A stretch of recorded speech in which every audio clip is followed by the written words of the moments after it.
ස්වර්ගීය ප්‍රාර්ථනා කරන ගෝලියගම්මන්නේ එඬේරුනි සම්මන්ත්‍රණකරුවනි සශුද්ධවන්තනි ඔබ සියලු දෙනා සාදරයෙන් පිළිගනිමු.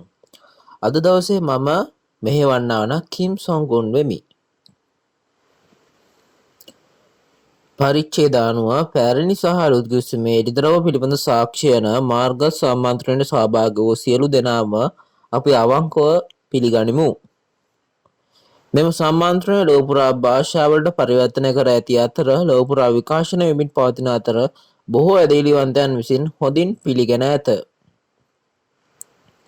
දෙවියන් වහන්සේගේ පොරොන්දු කැමැත්ත පැහැදිලිව අවබෝධ කර ගැනීමටත් අද දින සාක්ෂි වචනය තුළින් ස්වර්ග රාජ්‍ය සොයා ගැනීමටත් මේ ඔබට වටිනා කාලයක් වනු ඇතැයි මම බලාපොරොත්තු වෙමි.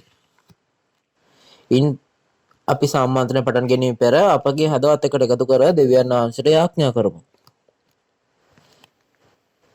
පියාණි දෙවියන් වහන්ස අපිට අද වටිනා ජීවනයක් සහ හුස්මක් ලබා දීමෙන් දෙවියන් වහන්සේගේ ආදරය තුල ජීවත් වීමට මඟ පෙන්වීම ගැන ඔබ වහන්සේට ස්තුතිවන්ත වෙමු.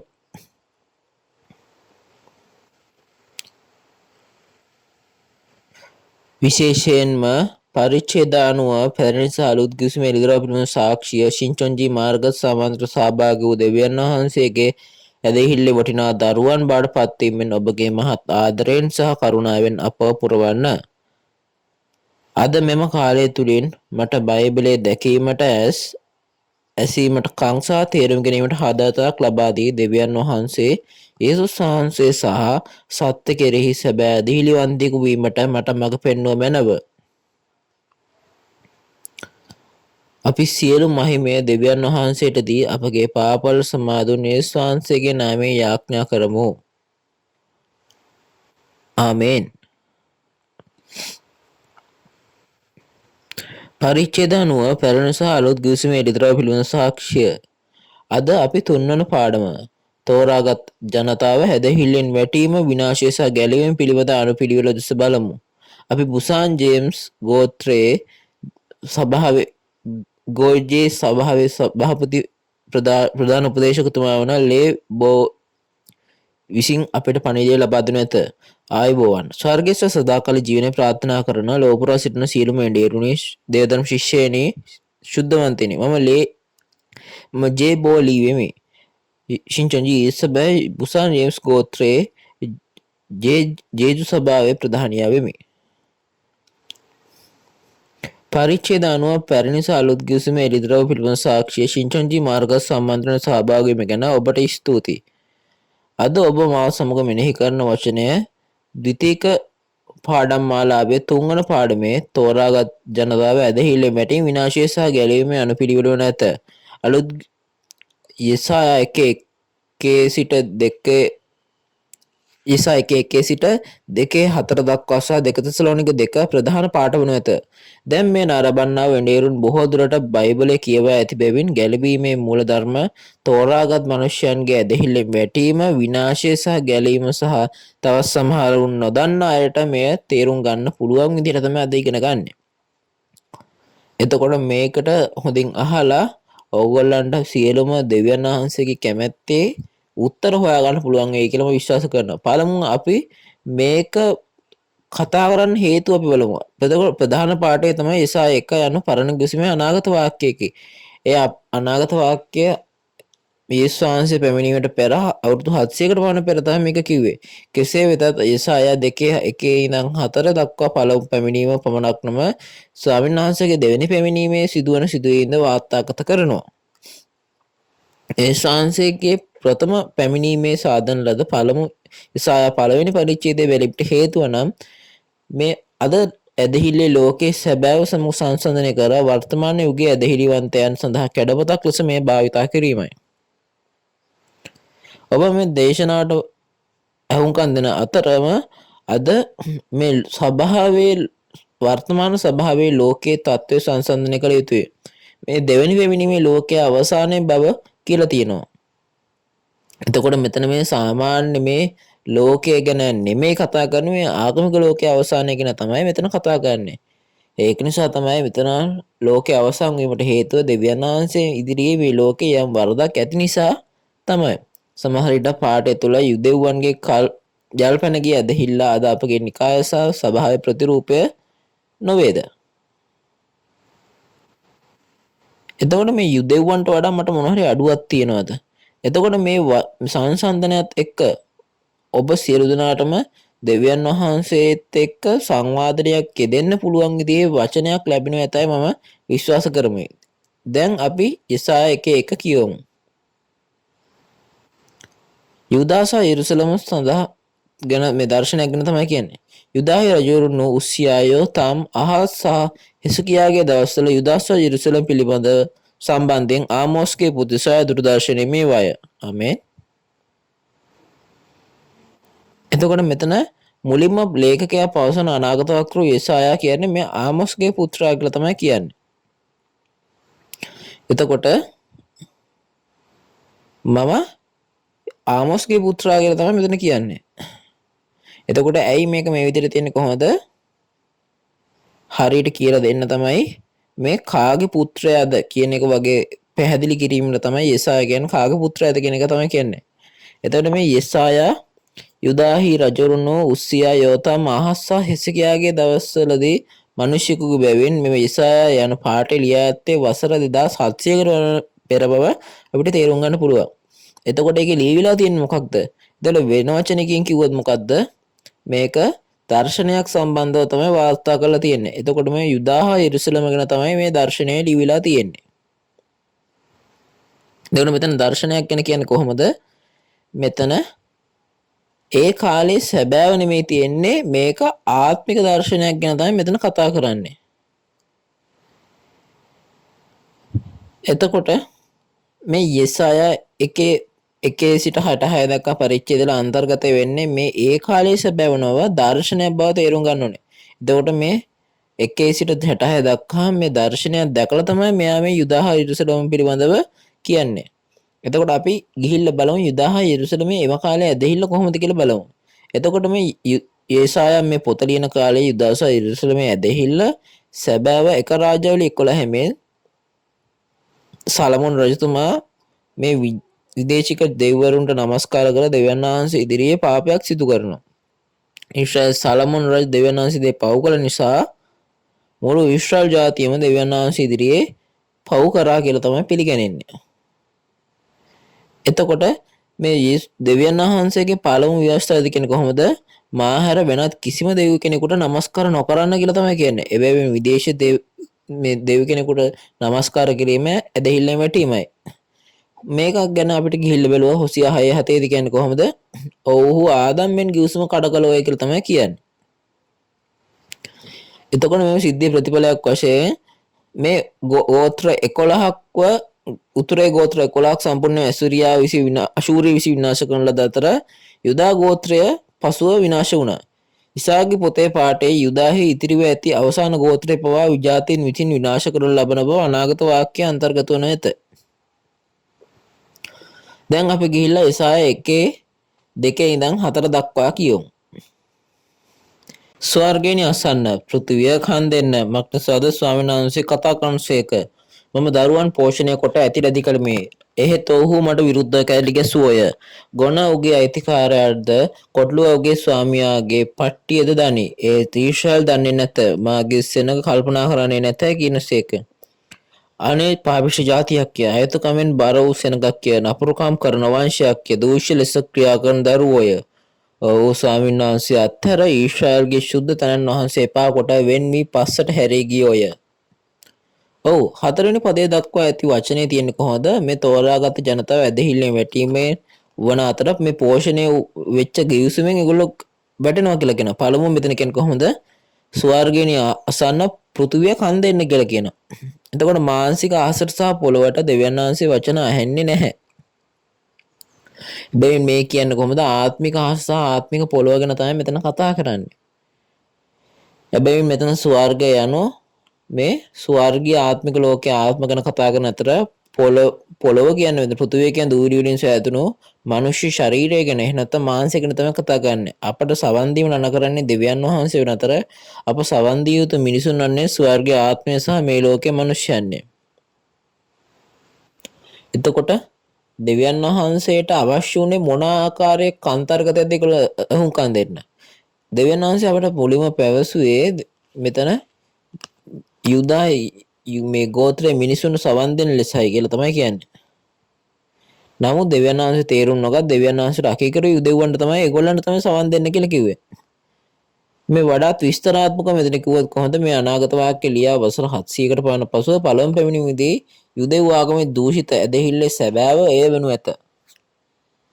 එතකොට මේ පළමු පැමිණීමේදී මේ පළමු පැමිණීමේ සැබෑව අවබෝධ කර ගැනීම සඳහා අපි යොහන් 8 අන්තර්ගතයේ ගිහිල්ලා බලුවොත් මේ යුදෙව්වන් සහ ජේසුස්වහන්සේ අතර ආරවුලක් ඇති වූ බව අපිට පේනවා.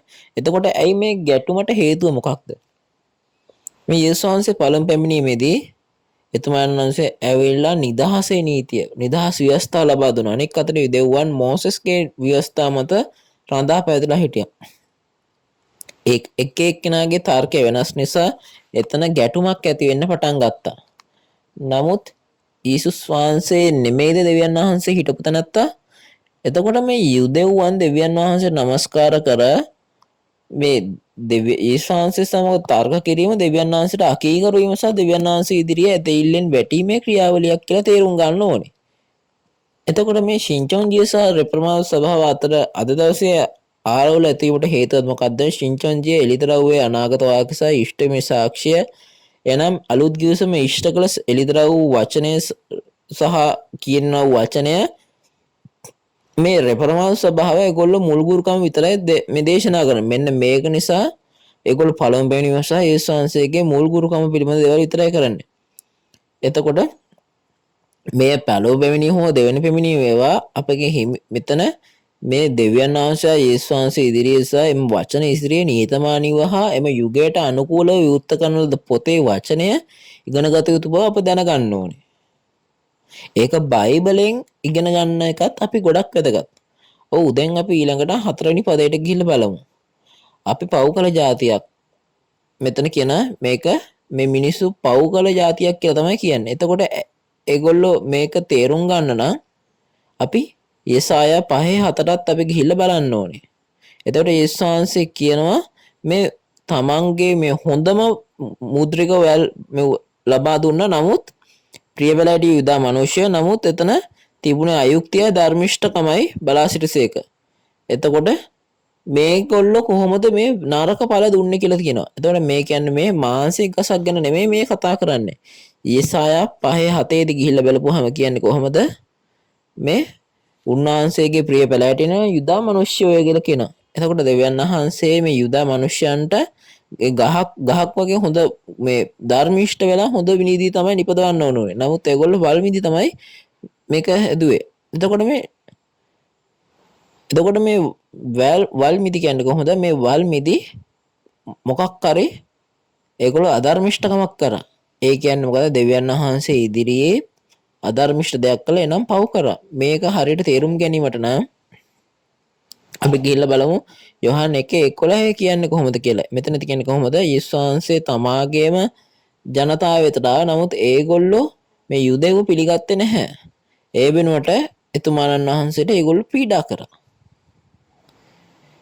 මේ යුදෙව්වන් පරණ ගිවිසුමේ පොරොන්දු විශ්වාස කර දෙවියන් වහන්සේ එනතුරු බලා සිටි අතර මෙසියස් වහන්සේ දර්ශනයේ බොහෝ වෙලා බලා සිටියේද පැරණි ගිවිසුමේ අනාගත වක්තෘ දුන්නා වූ පොරොන්දු නොදැන සිටි නිසා ඔවුන් යේසුස් වහන්සේගේ කාර්යයට පීඩා කර අවසානයේදී යේසුස් වහන්සේව පාකුරුසේ එනගසුන් ලැබුවා. යේසුස් වහන්සේ පිළිගැනීම ධර්මිෂ්ඨකම නොවේද? ඔවුන් යේසුස් වහන්සේ නොපිළිගෙන උන්වහන්සේට පීඩා කළ බාට වචනවල ප්‍රතිඵල වශයෙන් පළමු පැමිණීමේ අන්තර්ගතය ඒ තිබෙන ආයුක්ති සාගත ක්‍රියාවන් වලින් ඔවුන් ක්‍රියාවන්ගෙන් දූෂිත දරුවන් බවට පත් වුණා.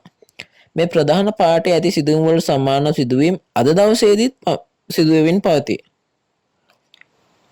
එලිදරව් 1:20 මෙන් එලිදරව් ඉෂ්ටමේ කාලය පැමිණෙන තරු 7 සහ රන් පහන් රුක් මණ්ඩපයේ සතේ දිස්සුණු ඇතතර ඒ රන් පහන් රුක් මණ්ඩපයේ එඬේරුන් දූතයන් 7 දෙනා ශුද්ධවන්තයන් විදිහට පෙනී සිටිනු ඇති අතර ඔවුන් යේසුස් වහන්සේගේ දකුණු අතේ සිට ක්‍රියා කළ බව පැවසේ. එනම් එඬේරුන් සහ තරුහත සහ රන්පහරුවක් සතේ මනුෂ්‍යයන් නිල්ද්‍රව පොතේ ඉෂ්ට වීම කාලයේදී තෝරාගත් ජනතාව බවට පත්වන බව අපිට තේරුම් ගන්න පුළුවන්.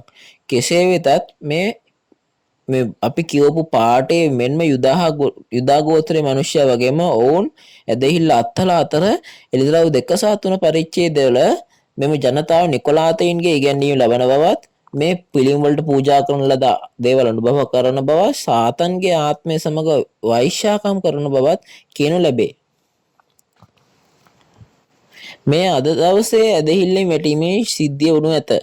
මෙය අද දින තෝරාගත් ජනතාවගේ ඇදහිල්ලෙන් වැටී විනාශය සහ ගැලවීම පිළිබඳ කතා වන අලුත් ගිවිසුම් බවට පත් වෙනවා. 2 තෙසලෝනික 2:1 සිට 3 දක්වා මේ හොඳින් වාර්තා වෙත. අපි මේ වඩාත් විස්තරාත්මකව පසුව යසායා 2 බලාපොරොත්තු වෙමු.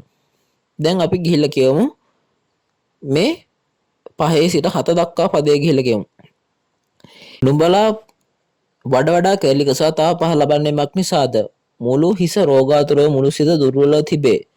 පතුලේ සිට හිස දක්වා කොයිතැනකවත් කිසි සනීපයක් නැතුව තුවාලද කැදල්ද පැසවන වන්නද තිබේ. ඒවා මිරික ඇරී ඒවත් බැන්දේවත් තෙල්ගා මොලොක් කළ ඒවත් නැත. නුඹලාගේ දේශයේ පාළු වී තිබේ. නුඹලාගේ නුවරවල් ගින්නෙන් දවා දමා තිබේ. නුඹලාගේ භූමිය නුඹලා ඉදිරියේ විදේශියෝ නාස්ති කරති. ඒ විදේශියන්ගේ වෙනසීමක් ලෙස පාළුවක් වී තිබේ. ඔව්, මෙතන මේ 7 වෙනි පදයේ දක්වා ඇති වචනේ තියෙන්නේ කොහොමද? විජාතීන් විසින් තෝරාගත් ජනතාව විනාශ කිරීම ගැන බව ඔබට වැටහෙනු ඇත.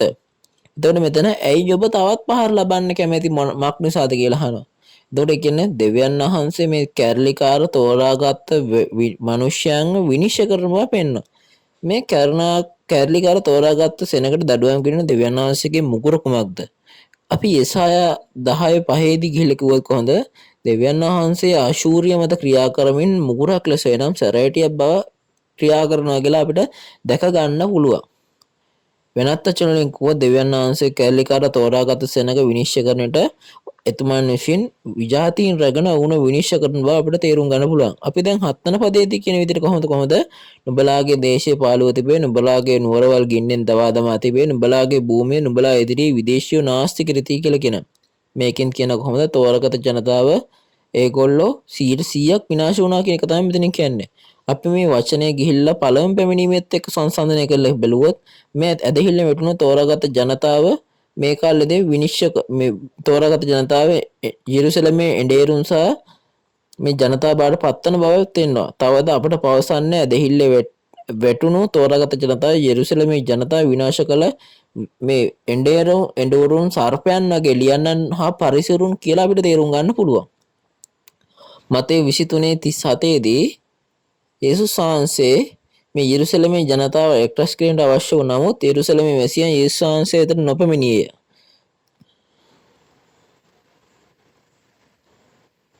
එතකොට මේ සාතන්ගේ එඬේරුන් වන ලියන්නන් හා පරිසරුන් විසින් හරියටම මතේ 23:7 මෙන් ඔවුන් ආත්මිකව ඝාතනය කරලා තියෙනවා.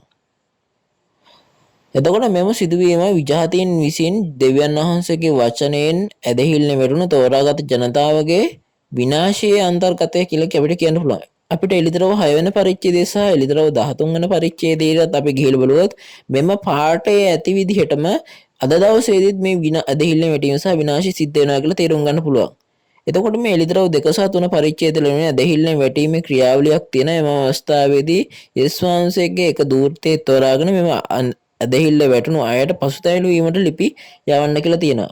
කෙසේ වෙතත් මෙම අවස්ථාවේදී ලිපි යැවීමෙන් පසුව පවා ඒගොල්ලෝ පසුතැවිලි වෙන්නේ නැහැ. එතකොට මේ දූතය හරහා තමයි මේගොල්ලන්ට කියන්නේ පසුතැවිලි වෙන්න කියලා.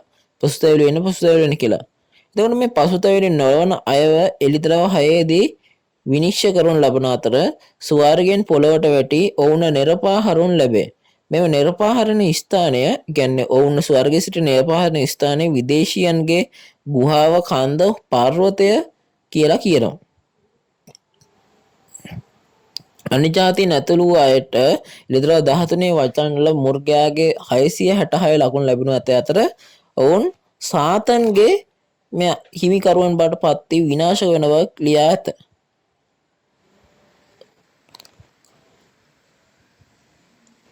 මේ විදිහටම යෙරුසලම පිළිබඳව මේ පළවුම් පැමිණීමේදී යෙරුසලමට උනේ මෙන්න මේ දේ තමයි. මේ ලියන්නන් හා මේ පරිසරුන් වැනි සර්පයන් වගේ එඬේරුන් විසින් තෝරාගත් ජනතාව විනාශ කළ සිද්ධිය අදත් ආත්මිකව ඒ විදිහට වෙනවා. එතකොට 8 සහ 9 පදවල කියන්නේ කොහොමද මේ විනාශයේදී පවා විනාශ නොවි තම ඇදහිල්ලේ විශ්වාසවන්තභාවය රකින්න බීජ කිහිපයක් ඉතිරි වෙන බවයි. එතකොට අපි ගිහිල්ලා කියවමු 8 සහ 9කට ගිහිල්ලා කියවමු. සියෝන් දුව මිදිවත්තක මඩුවක් මෙන්ද කෙකිරිවත්තක පැලක් මෙන්ද වට කරන ලබන නුවරක් මෙන්ද අත්හන් ලැබුව අය. සේනාවල ස්වාමීන් වහන්සේ අපට ස්වල්ප දිනෙක ඉතුරු කර නුදුන්සේක් නම් අපි සොදොම මෙන් වී ගොමෝරාට සමාන වෙන්නමුව. ඔව් මේ 8 සහ 9 වාක්‍යවල මෙතන තියන්නේ කොහොමද?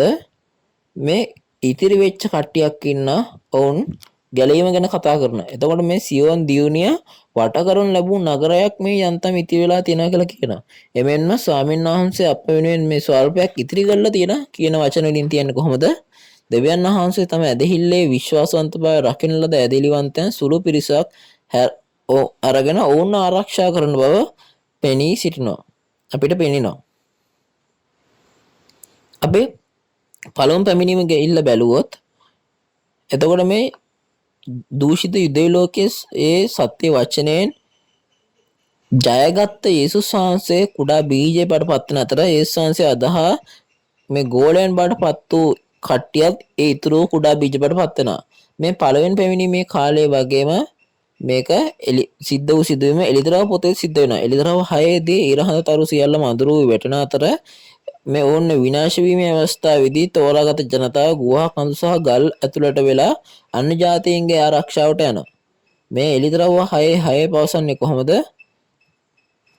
මේ කියන්නේ යව සහ ධාන්‍ය ඉතුරු වෙනවා කියලා කියන්නේ මේ ස්වාමීන් වහන්සේගේ දෙවෙනි පැමිණීමේ කාලේ ඉතුරු වෙන්නා වූ බීජ කීපය තමයි මේ යව සහ ධාන්‍ය කියලා කියන්නේ.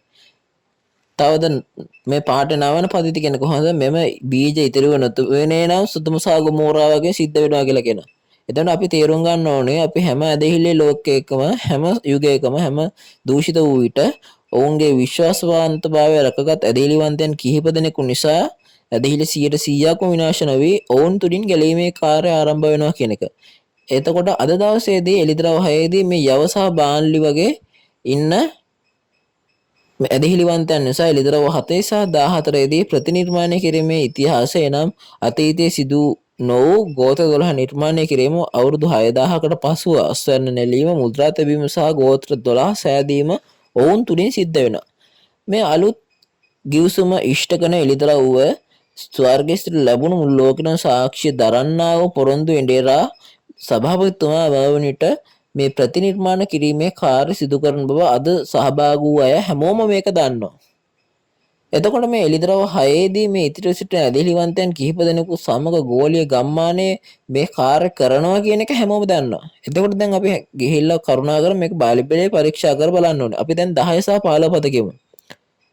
සොදොමේ ආණ්ඩුකාරනේ ස්වාමීන් වහන්සේ වචනේ අසන්න. ගොමෝරාවේ සෙනගිනි අපේ දෙවියන් වහන්සේගේ විවස්ථාට කන් දෙන්න. නුඹලාගේ පූජා රාශියෙන් මට කම් කීම් දැයි ස්වාමීන් වහන්සේ කියනසේක. මුළු බැටළු පූජාවලින්ද තරකල සතුන්ගේ තෙලින්ද පිරී සිටිමි. ගොනුන්ගේත් බැටළුවන්ගේත් එළුවන්ගේත් ලේටම ප්‍රසන්න නොවෙමි. නුඹලා මා ඉදිරියට පෙනෙන්නට එන කල එසේ මාගේ මිදුල් පා ගන්නට කියා නුඹලාගෙන් ඉල්ලුවේ කවුද?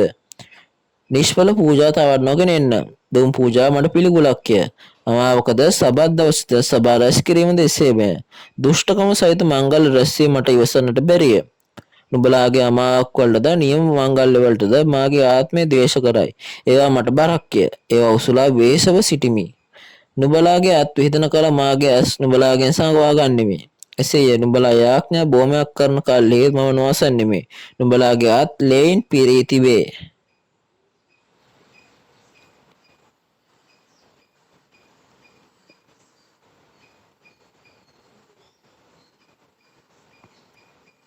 එතකොට මේ 15 වෙනි පදේ ගිහිල්ලා කියවම තියන්නේ කොහොමද? දෙවියන් වහන්සේ මේ ඇදහිල්ල මෙටුණු ජනතාවගේ নমස්කාරය සහ යාඥා දෙවියන් වහන්සේ පිළිගන්නේ නැති බවයි. මෙතන කියන්නේ කොහොමද? මේ සොදොමේ ආණ්ඩුකාරනේ ගොමෝරාවනේ සෙනගී කියන්නේ ඇයි යුදා මිනිසුන්ට කිව්වේ? මොකද මේ තෝරාගත්ත ජනතාව විජාතීන් සමග එකක් බඩපත් වෙලා එකම විජාතීන් බඩපත් වූ බව මෙතන පේනවා. ඔවුන් මේ පව් කර අනිත් ජාතීන් සමග එක්වුවට දෙවියන් වහන්සේ ඔවුන්ගේ මේ පූජා රාශියෙන් කිසිම විදිහට ප්‍රසන්න වෙන්නේ නැහැ කියලා කියනවා. එමෙන්ම කියනවා කොහොමද මා ඉදිරියේ මේ නිෂ්ඵල පූජා ගේන්න එපා කියලා කියනවා. දෙවියන් වහන්සේ කියනවා මේ නුඹලා මාත් විධාන කළ මං එක අහන්න බෑ මට ඒව බරක් කියලා කියනවා. එතකොට මේ නුඹලාගේ අමාවක් වලටද නියම මංගල වලටද මාගේ ආත්මය ද්වේෂ කරා කියලා ඒවා මට බරක් කිය. එතකොට අද දවසේ වචනය කියන්නේ කොහොමද? දෙවියන් වහන්සේව নমස්කාර කරන්න තමයි එකට එකතු වෙලා ඉන්නේ. කෙසේ වුවද මෙතනදී කියන්නේ කොහොමද? දෙවියන් වහන්සේ මේ කැරලිකාර ඊශ්‍රායල වංශයෙන් පවා මේ විජාතින් එක එකතු වෙච්ච අයගේ පූජාව ගන්නෙ නැහැ කියලා තමයි මෙතන කියන්නේ. එතකොට 15 වෙනි පදයේදී කියන්නේ කොහොමද? දෙවියන් වහන්සේ කියන්නේ කොහොමද? උඹලාගේ අත් ලේයින් පිරීති වෙයි කියලා තියෙන. මේ දෙවියන් වහන්සේ ඔවුන්ගේ ලේ බැකී අත්තරින් කරන්නා වූ යාඥාවල සවන් නොදේ කියන එක තමයි කියන්නේ. මේ විදිහෙම දෙයක් කියලා දෙනවා එළිදරව් 18:24 දී. මෙතනදී කියන්නේ කොහොමද? සියලුම ප්‍රාණ පරිත්‍යාගින්ගේ ලේ බබිලෝනිය තුල දකින්න පුළුවන් වුණා කියලා කියනවා. එතකොට මේ ඔබගේ අදෑ ලේ වලින් තිබෙන බව කියන්නේ කොහොමද? ඒගොල්ලෝ යම්කිසි මිනිමරුමක් කරලා තියෙනවා කියන එක. මොන වගේ ආකාරයේ ඝාතනයක්ද කරලා තියෙන්නේ? 1:3:15 කියන්නේ කොහොමද? සහෝදරයෙකුට වර්ධ කිරීම මිනිමැරීමක් බවයි කියලා තමයි කියන්නේ. මේ ආගමික ලෝකයේ වෛරය යනු පීඩාවයි. වෙනත් වචන වලින් කිව්වොත් ඔබට විවිධ මිනිස්සුන් විවිධ නිකායන් සහ විවිධ ධර්ම ඇති නිසා ආගමික වෛරය පිළිකුල සහ පීඩාව ඇති කරන්නේ නම් මේ දෙවියන් වහන්සේගේ ඇස් සමුවේ ආත්මික ඝාතනයකි. මේ පීඩාව සහ වෛරය අවසානයේදී මනුෂ්‍යයාගේ ආත්මය විනාශ කරනවා. ඒක එමෙන්ම ඇදහිල්ල මරා දමලා මේ මානසික ඝාතනයකට පවා මේක තුඩු දෙනවා. යේසුස් වහන්සේද කැලලිකාර යුදෙව්වන්ගේ වෛරයට හා හිංසාවට ලක් වී අවසානයේ කුරුසේ උසුලාගෙන ගියා නොවේද? මේක පමණක් නොවේ. යොහාන් 16:1-2 කියන්නේ කොහොමද?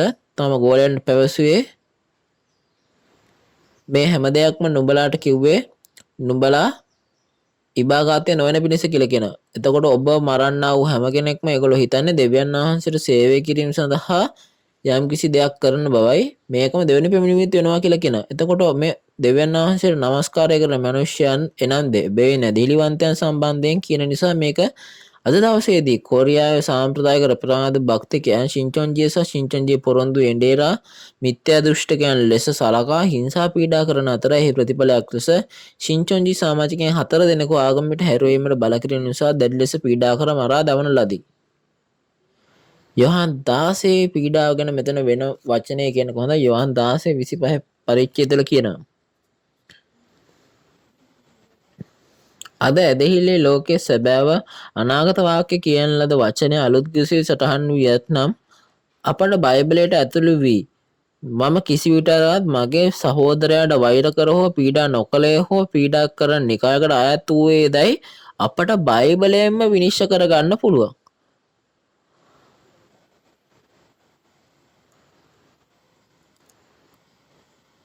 අපි මේක බයිබලයෙන් විනිශ්චය කරලා අපි එන පසුතැවිලි වෙන්න ඕනේ. අපගේ අඩුපාඩු සහ ඒ සදාගෙන ඒ නිවැරදි කරගන්න. හොසිය 6:6 කියන්නේ කොහොමද? දෙවියන් වහන්සේට දැනගැනීම මේ දවන පූජාවල් වලට සහ ඔප්පු කිරීම වලට වඩා හොඳයි කියලා කියනවා. මේ සම්මන්ත්‍රණය තුලින් දෙවියන් වහන්සේ කැමැත්ත කුමක්ද අප තේරුම්ගෙන වචනේ විශ්වාස කරන ජනතාව බඩපත් වෙමු. ඊළඟට අපේ මේ 16 සිට 20 දක්වා පදේ කියවමු. නුඹලා සෝදාගෙන පවිත්‍ර වෙන්න. නුඹලාගේ ක්‍රියාවල නපුරුකම මාගේ ඇස් ඉදිරියේ පහ කර නපුරුකම් කිරීමෙන් වැළකෙන්න. යහපත්කම් කරන්නට ඉගෙන ගන්න. යුක්තිය සොයා බලාත්කාරයෙන් මැඩපවත්තන්න. මව්පියන් නැත්තාට යුක්තිය කර බැඳපුවගෙන් නඩුව අසන්න. ඉතින් එන්න අපි කාරණා කතා කරගනිමු. ස්වාමීන් වහන්සේ කියනසේක නුඹලාගේ පව් රතු පාට තිබෙන නමුත් ඒවා හිමෙන් සුදු වන්නේ. ඒවා ලාක්ෂාවෙන් රතුව තිබෙන නමුත් සුදුමෙන් ලොම් වන්නේය. නුඹලා කැමැතිව කීකරු වන්න ඕනම් දේශීය සාරවත්කම් භුක්ති විඳින්න ඕය. නුඹලා අකමැතිව කැලලි ගසන්න ඕනම් කඩුවෙන් මෙරුම්කම් නොහුය. මග්නිසදා ස්වාමීන් වහන්සේගේ මුඛයේ එය වදාළසේක.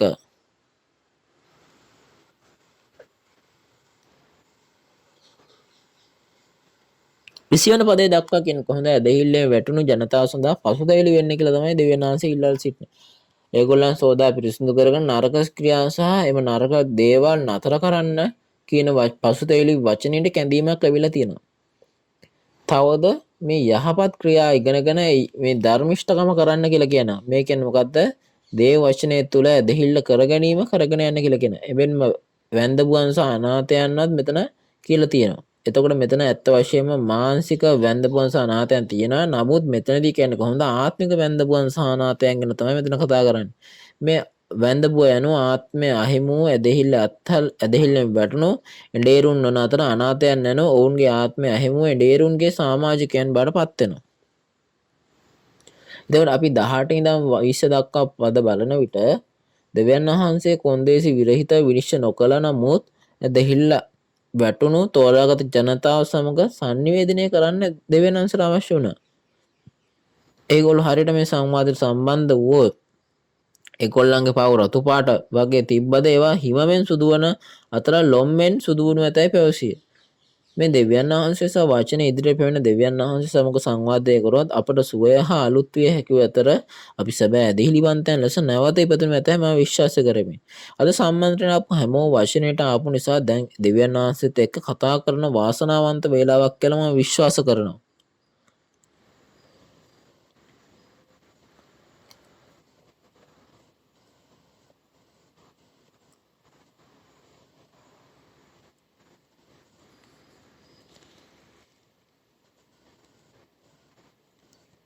මේ 19 වෙනි පදේදී කියන්නේ කොහොමද?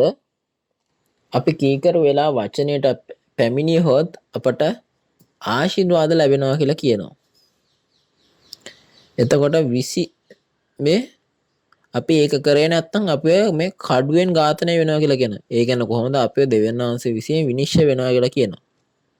දැන් අපි 21 සිට 23 දක්වා පද කියවමු. අනේ විශ්වාස නුවර වෛශ්‍යාකෝ හැටේ ඒක යුක්තියෙන් පිරී තිබුණේය. එහි වාසය කළේ ධර්මිෂ්ඨකමය. නමුත් දැන් සිටින්නේ මිනි මරන්නෝය. නුඹේ රිදී බොර විය. නුඹේ මුද්‍රික පානයෙන් වතුර මිශ්‍ර වී තිබේ. නුඹේ අධිපති වූ කැලිකාරයෝය. සොරුන්ගේ සමාගම්කාරයෝය. සෑම දිනටම අල්ලසට ඇලුම් වෙති. තෑගි පස්සේ දුවති. මව්පියන් නැත්තන්ට ඔවුහු යුක්තිය නොකරති. වැන්ද බොගේ නඩුව ඔවුන් වෙතට පැමිණෙන්නේ නැත. මෙතන මේ 23 වන පදේ දක්වා ඇති වචනය කියන්නේ කොහොමද?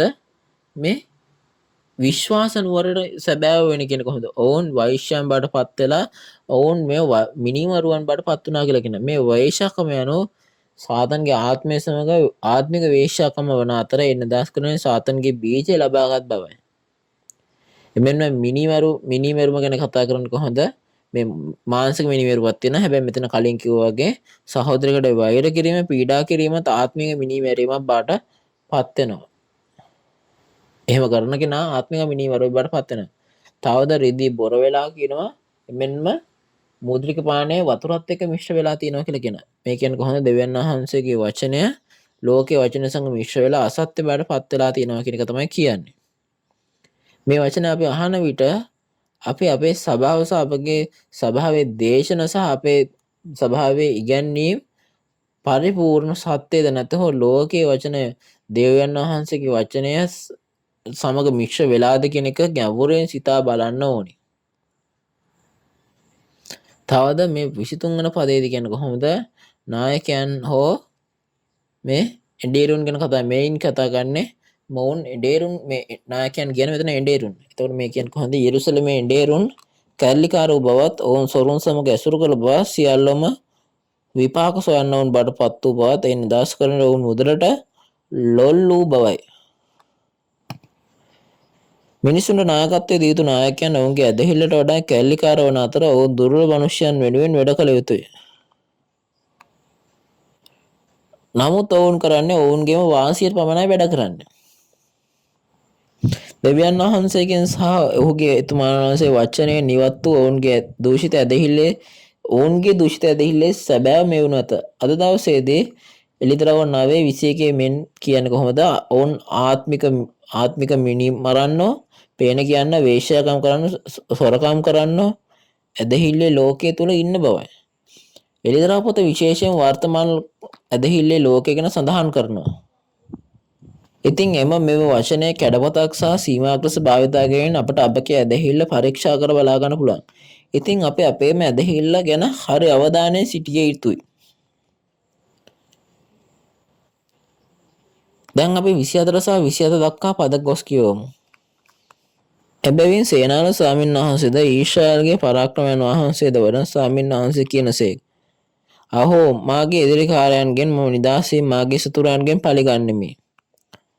මාගේ අත නුඹ පිටට හරවා නුඹේ බොර සහමුරින් ඉවත් කර නුඹේ තුත්තනාගම් සියල්ලම පහ කරන්නෙමි.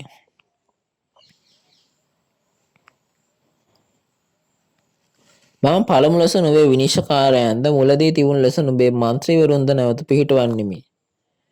ඉන්පසු නුඹ ධර්මිෂ්ඨකමේ නුවරය විශ්වාස නගරයයි කියනු ලබන්නේය. සියවන විනිශ්චය කරගෙන කොටගෙන ඈ තුල දෙවියන් වහන්සේ වෙතට හැරෙන ධර්මිෂ්ඨකම කරන කොටගෙනද මුදුන ලබන්නේය. 27 වෙනි පදයේ දක්වා ඇති වචනය විනාශ වන අයගේ විනිශ්චය සහ ධර්මිෂ්ඨකම නැවත පැමිණෙන අය විනිශ්චය බුණු ඇත කියා ඇත. දෙවියන් වහන්සේ තම සතුරන්ට සහ සතුරන්ගෙන් පරිගන්නා බව පසන විට මේ විනාශ කරන්න විනිශ්චයට ලොමු කිරීමක් වනු ඇත. තවද විනාශ කරන්නා පිළිබඳ මේ විනිශ්චයේදී දෙවියන් වහන්සේගේ වචනය අසා විනාශ කරන්නට වහල් වූ යටත් වූ දෙවියන් වහන්සේගේ සෙනග අතරට නැවත පැමිණෙන්නට ඔවුන් තුළ ඇති සියලුම කුණු සහ මේ බොර සහ තුත්තනාගම් අයින් කරනවා කියලා කියනවා. එනම් අපිරිසිදුකම පිරිසිදු කරනවා කියලා කියනවා.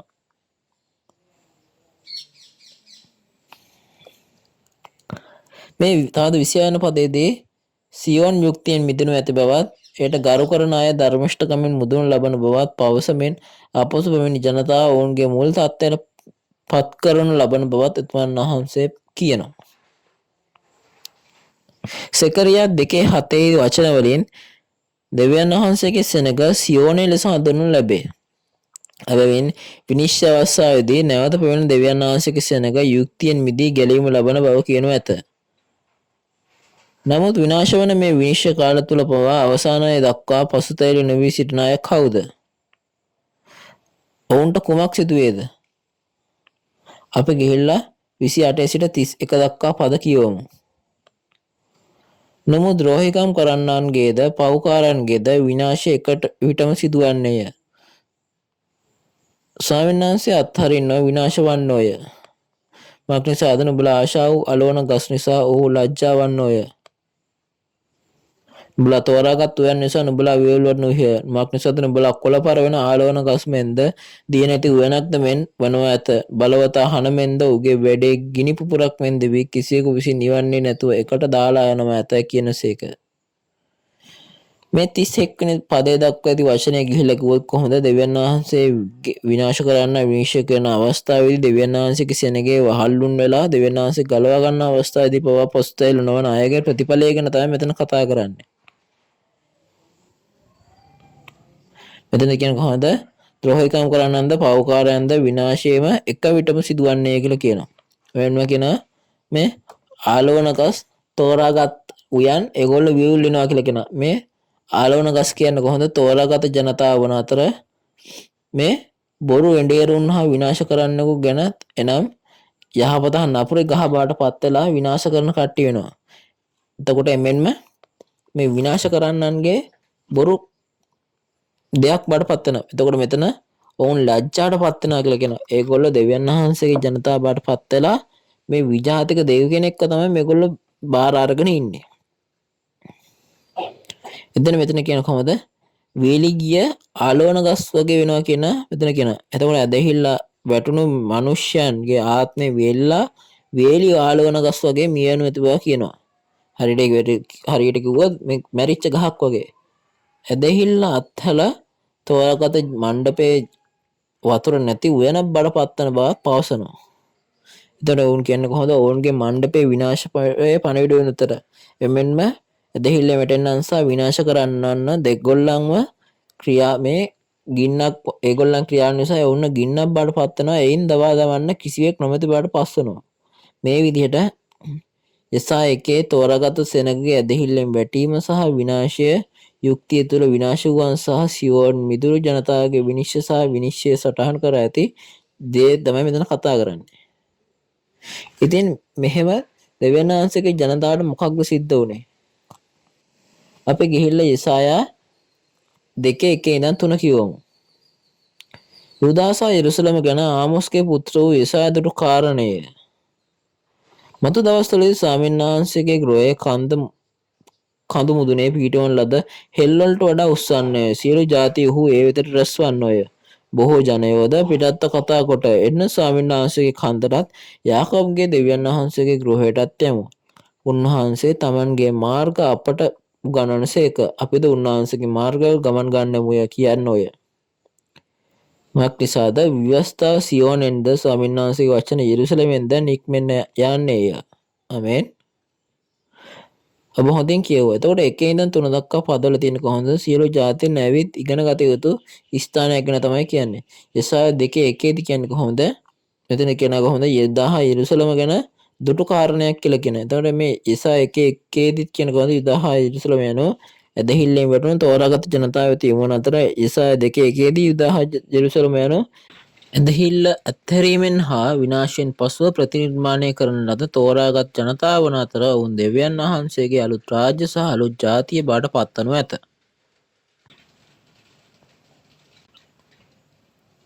තවද දෙවන පදයේදී මෙතන කියන්නේ කොහොමද මේ මෙතන මේ මතු දවස්වලදී කියන්නේ කොහොමද මේ දෙවියන් වහන්සේගේ කන්ද ගැන කතා කරන එනම් සියෝන් කන්ද එනම් දෙවියන් වහන්සේගේ රාජ්‍ය ගැන තමයි කතා කරන්නේ. එතකොට මේ 3 වෙනි පදයේදී මෙතන කතා කරනවා ස්වාමීන් වහන්සේගේ කන්ද පෙනී සිටිනවා කියලා කියනවා. ඒක සියෝන් කන්ද කියලා කියනවා කියලා මෙතන කියනවා. මෙතනදී කියන්නේ කොහොමද? මේ නීතිය දෙවියන් වහන්සේගේ මේ වචන මේ කන්දෙන් නික්ම නිසා බොහෝ අය මේ වචන ඉගෙන ගැනීමට මෙම කන්දට එනවා කියලා ගොඩක් කියනවා. එතකොට මේ දෙවියන් වහන්සේ වචනේ මෙම සියෝන් කන්දෙන් පිටවීම යන අදහස් කරන්නේ දෙවියන් වහන්සේ වචනේ බවත් එතකොට මේ සියෝනේ දෙවියන් වහන්සේ සිටින බවත්ය. සෙකරාය 8:3 දෙවියන් වහන්සේ වෙත නැවත පැමිණෙන්න කියලා තමයි මෙතන කියන්නේ. ජීවනය වෙන දෙවියන් වහන්සේ නැවත පැමිණෙන මේ සියෝන් කන්ද කොහෙද? යෙසායා 60:14 වචනයේදී මෙතන දෙවියන් වහන්සේ ඔබ කියලා කෙනෙක් ඉන්නා මේ දෙවියන් වහන්සේගේ නගරේ ඊශ්වරයේ සුද්ධ තැනැත්තාගේ සියෝන් බව කියන කෙනෙක් ඉන්නවා. එබැවින් දෙවියන් වහන්සේ විසින් තෝරාගත් තැනැත්තා පොරොන්දු එඬේරා ආත්මික සියෝනේ බවට පත්වනු ඇත.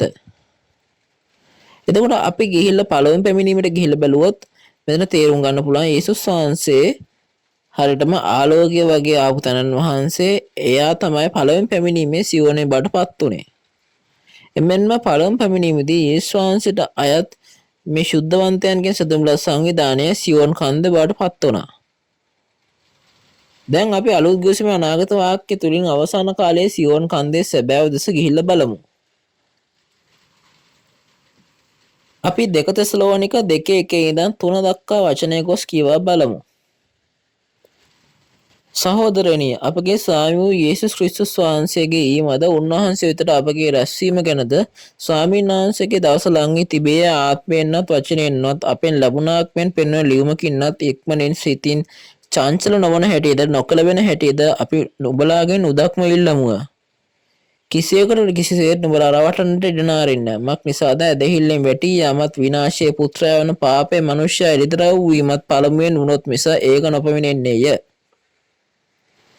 ඔව්, මේ 2 තෙසලෝනික 2:1 ඉඳන් 3 කියලා ඇති අන්දමට ස්වාමීන් වහන්සේගේ දෙවන පැමිණීමේදී ඊසායාගේ පොත මෙන් ඇදහිල්ලෙන් වැටීම විනාශය සහ ගැලවීම පිළිබඳ සිදුවීම් සිදුවනු ඇත.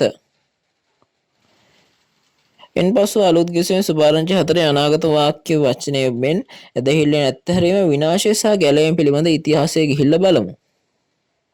මතෙව් 24:15 ඉඳන් 16 දී කියන්නේ කොහොමද? පාලු කරන පිළිකුල සුද්ධස්ථානයේ තිබෙන විට මේ යුදේ සිටින්නෝ කියවන්න තේරුම් ගනීවා ඔවුන් කන්දට පලා යුතුයි කියලා කියන. එමෙන්න මතෙව් 13:24 36 ඉඳන් 43 දක්වා කියන්නේ කොහොමද? යේසුස් වහන්සේ වර්ග දෙකක බීජ වැපිරීම සහ අස්වන එළන කාලය ගැන කතා කරනවා. මේ අස්සන් නෙළන කාලයේදී උපන් ලද බීජ දෙක දෙවියන් වහන්සේගේ බීජෙන් උපන් ස්වර්ගයේ පුත්‍රයන් අස්වැන්න වී දෙවියන් වහන්සේගේ රාජ්‍යයට යන බව එතුමන් වහන්සේ පාසුන් ලබයි. මෙම අස්සන් නෙළන ලද ඵල රැස් කරන දෙවියන් වහන්සේගේ රාජ්‍ය යෙසායා 2 සහ එලිදරව් 14 සඳහන් සියෝන් කන්ද බවට පත් වෙනවා. එතකොට දැන් මෙම සියෝන් කන්ද එලිදරව් පොතේ වචනයෙන් ඉෂ්ට වන ආකාරය අපි ගොස් පරීක්ෂා කරලා බලමු. එලිදරව් 1:20 මෙන් එලිදරව්වේ ඉෂ්ට වීමේ කාලය පැමිණෙනට තරු 7 රන් පහන් රුක් සතේ මණ්ඩපයේ සභා දිස්වනු ඇත. එඬේරුන් සහ මනුෂ්‍යයන් එහි සිටිනු ඇත. ඒ ශාංශගේ දකුණු අතේ වැඩ සිටි බවලත් පෙර පරිදිම තරු 7 එඬේරුන් සහ මනුෂ්‍යයන් එලිදරව් පොත සම්පූර්ණ විට රන් පහන් රුක් මණ්ඩපයේ තෝරාගත් ජනතාව බවට පත්වනු ඇත. මේ ඇදහිල්ලෙන් වැටීමේ සහ විනාශී සිදුවීම් මේ සිදුවෙන ඇත. එලිදරව් 2 සහ 3 පරිච්ඡේදවල අපට පෙනෙන පරිදි සාතන්ගේ නිකොලාතෙන් පෙනී සිටින අතර එඬේරුන් සහ මනුෂ්‍යයන් පිළිම වලට පූජා කළ දේවල් අනුභව කර සාතන් නැමැති දෙවියන් වහන්සේ තනත්තා සාතන්ගේ දේවල් ඉගෙන ගැනීමෙන් සාතන් සමග බීජ ලබා ගැනීම වෛශ්‍යාකම කළ ඇදහිල්ලෙන් වැටීම ඉතිහාසයක් ලබා ගනී. එතකොට මෙය සත්පහන් රුක් මණ්ඩපයේ සභාවේ එඬේරුන් සහ ශුද්ධවන්තයන් එලිදරව් පොත සම්පූර්ණ වෙනට ඇදහිල්ල අත්හල ජනතාව බවට පත්වනු ඇත. අවසානයේදී මොවුන් එලිදරව් 6 සහ එලිදරව් 13 මෙන් දෙවියන් වහන්සේ විසින් විනිශ්චය කරන ලබන අතර විජාතීන් විනාශ කරන්නා වූ අවස්ථාවේදී මොවුන් විනාශ කරනු ලැබේ. එමෙන්ම මතෙව් 13:17 බබිලෝනයේ හිස් සතහන් 10ක් ඇති මුර්ගයා බවට පත්වන අතර මොවුන් දෙහිල්ලෙන් වැටිච්ච කට්ටිය බවට පත් වෙනවා.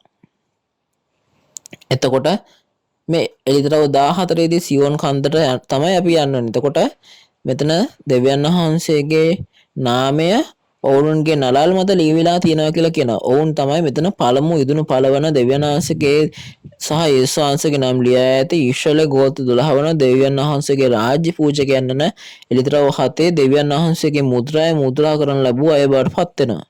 වැදගත්ම දේ නම් එලිදරව් 7 සහ 14 පරිච්ඡේදවල අස්වැන්න නෙළා මුද්‍රා තබා ඇති මෙම ගෝත්‍ර 12 මතෙව් 13 සඳහන් වන්නා රාජ්‍ය පුත්‍රයන් අස්වැන්න නෙළලද මෙම යුගයේ ගැලීම ලැබූ අය රාජ්‍ය උරුම කර ගන්නවා කියලා කියන. මොවුන්ට තමයි සදාකාල ජීවනය සහ ස්වර්ගය ලැබෙන අය බවට පත් වෙන්නේ.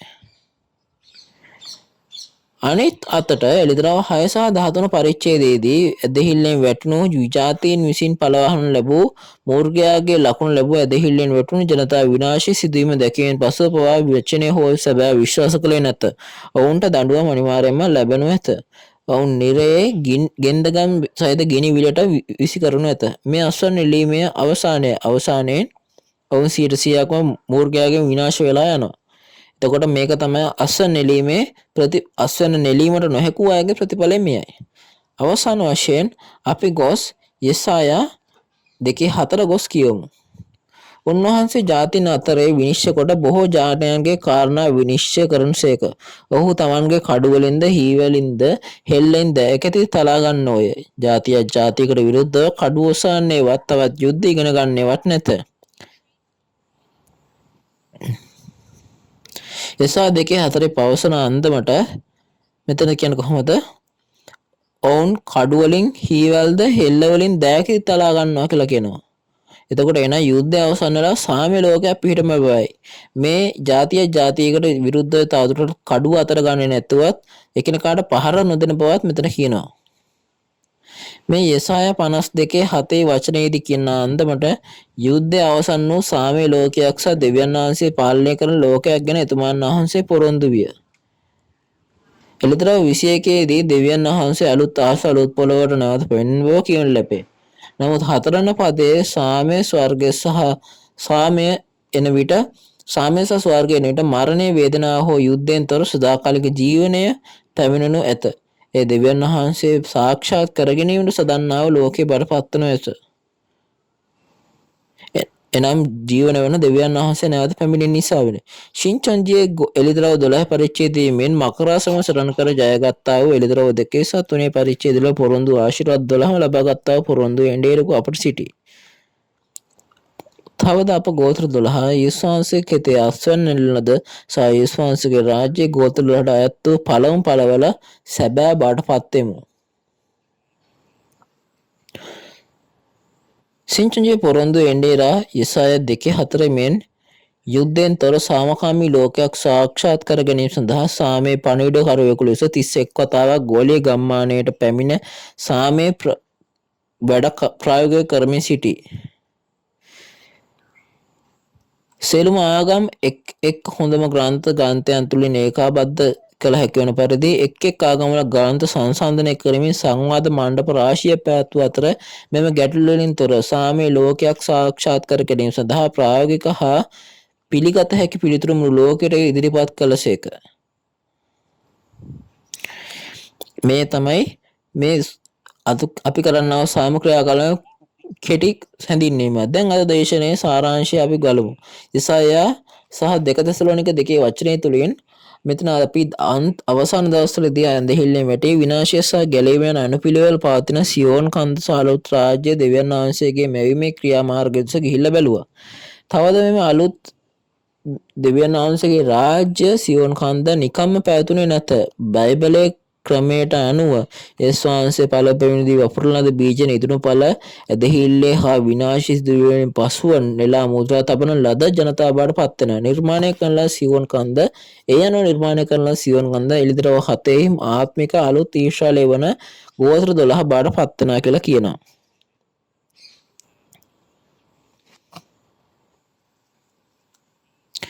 එතකොට මේ සියෝන් කන්දට සාක්ෂිය දිය හැකි තීරණාත්මක සාක්ෂි මේවාය.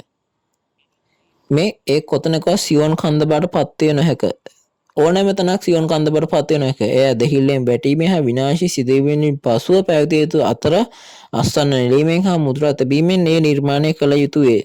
අද එළිදරව් සම්පූර්ණ වන අවස්ථාවේදී මෙම ගැලීමේ සිදුවීම සෑදී ඇත්තේ මේ දකුණු කොරියාවේ ජයග්‍රාහකයන් සහ චින්චන්ජි ගෝත්‍ර 12 බවට පත් වේ. එබැවින් අපේ බයිබලයේ සමග තහවුරු කරගත් ආශිර්වාද ලබාගෙන සියලුම ආශිර්වාදලත් ඇදහිලිවන්තයන් බවට පත් විය යුතුය. එනම් ස්වර්ගයේ සදාකාල ජීවනය අපි බලාපොරොත්තු වෙමින් සිටිය යුතුය. අපි බයිබලයත් එක්ක සංසන්දනය කරලා අපි මේ ස්වර්ගයේ සදාකාලික ජීවනය බලාපොරොත්තු වෙමින් සිටිය යුතුය. ඊළඟ අවතාරයේදී මඩත් වඩා දක්ෂ කතිකාචාර්යවරයෙකු ඇවිත් මේ එතකොට පරණ ගිවිසුමේ මුද්‍රා තැබූ පොත පරණ ගිවිසුමේ සහ අලුත් ගිවිසුමේ එළිදරව් යන මාතෘකාව යටතේ පාඩම ලබා දුණු ඇත. එම කරුණාව ලබා ගැනීමේ කාලයක් වනු ඇතැයි මම විශ්වාස කරමි.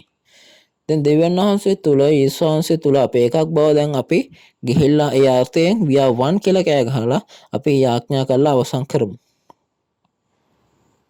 දෙවියන් වහන්සේ තුල සහ යේසුස් වහන්සේ තුල we are one. we are one. අපි දැන් මෙතන අවසන් කරලා යාඥා කරමු. ස්තුතිවන්ත වන්නා වූ අතිශුද්ධවන්ත වන්නා වූ පියාණන් දෙවියන් වහන්සේ අද ලෝක පුරා පරණ සහ අලුත් ගිවිසුමේ මේ පරිච්ඡේදවල එළිදරව්වේ සාක්ෂි විවෘත කිරීම ගැන ඔබ වහන්සේට බෙහෙවින් ස්තුතිවන්ත වෙමු.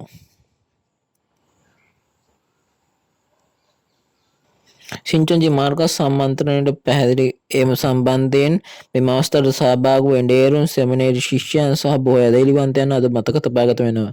අද ද්විතීක පාඩම් අංක 3 තෝරාගත ජනතාවගේ ඇදහිල්ලෙන් වැටීම විනාශය සහ ගැලවීම පිළිබඳ අනුපිළිවෙල ගැන අද ලබා දුන්නෙමු.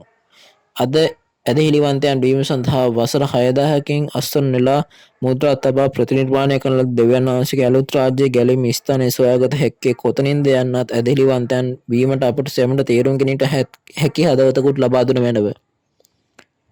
පියාණනි අපට මේ කළ හැකි වන පරිදි අපට මඟ පෙන්වීම මැනව.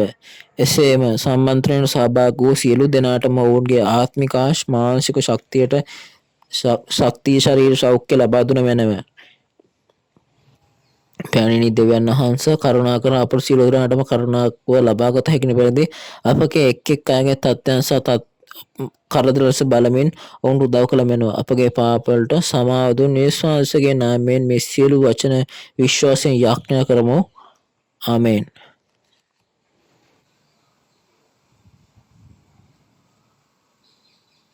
අවසානයේ දක්වා සවන් දීම ගැන ඔබ සියලු දෙනාටම ස්තුතිවන්ත වෙමු.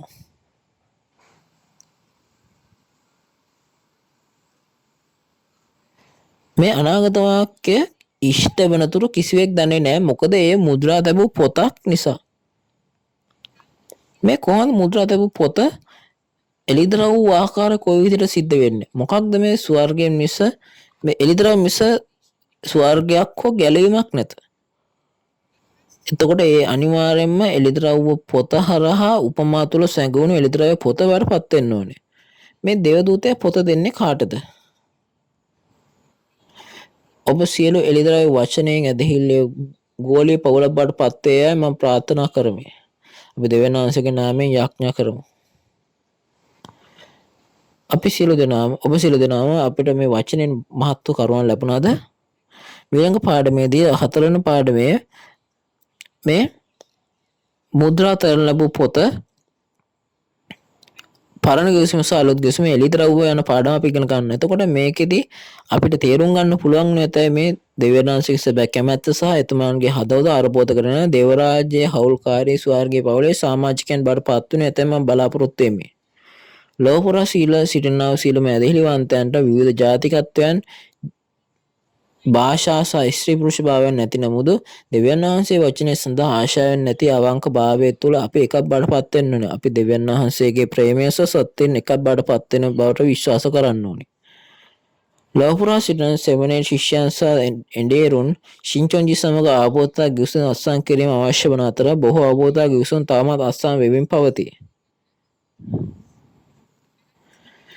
මෙම අවස්ථාවේදී shinchanji ජේසභා සමග ආපෝතා ගිවිසුම් අත්සන් කරමින් සිටී. shinchanji සහ ඒ වචනේ පිළිබඳ ප්‍රශ්න ඇතනම් කරුණාකර තිරය දක්වා ඇති දුරකථන අංක වලින් අපව සම්බන්ධ වීමට ඔබට පුළුවන්. අපිට සවිස්තරාත්මක සහ කාරුණික මඟ පෙන්වීම ඔබට ලබා දෙන්නෙමු. අවසාන වශයෙන් මම මේ අවස්ථාවේදී සහභාගී වූ ලෝපුරා සිටින ඩේරුන් සම්මන්ත්‍රකරුවන් සහ සමාජිකයන්ට ස්තුතිවන්ත වෙමි. ඔබ සියලු දෙනාටම දෙවියන් වහන්සේ කරුණාව ලැබෙනු ඇතයි මම යාඥා කරමු. මෙම අවස්ථාවේදී අපි ස්වාමීන් වහන්සේ අපිට ලබා දුන් ස්වාමීන්ගේ යාඥාවෙන් අපි අවසන් කරමු. ස්වර්ගයට ඔබගේ පියණෙනි, ඔබගේ නාමයට ගෞරව වේවා, ඔබගේ රාජ්‍ය වේවා, ඔබගේ කැමැත්ත ස්වර්ගයෙන් පොළොවද කරනු ලැබේවා. අද දින අපගේ දාස්පතා භෝජන අපට ලබා දෙන වෙනව. අපේ ණයකාරන්ට අප කමා කරන්නාක් මෙන් අපගේ ණයත් අපට කමා කළ වෙනව. අප පරීක්ෂාන්ට නොවුණා නපුරාගෙන අප කලාගත වෙනව. රාජ්‍යද බලයද මහිමද සදාකාලෙන් සදාකාලටම වහන්සේගේය.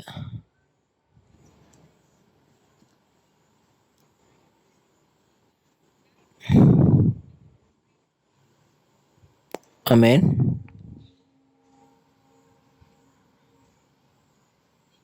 අපහා එක්කෝ සැමට ස්තුතියි.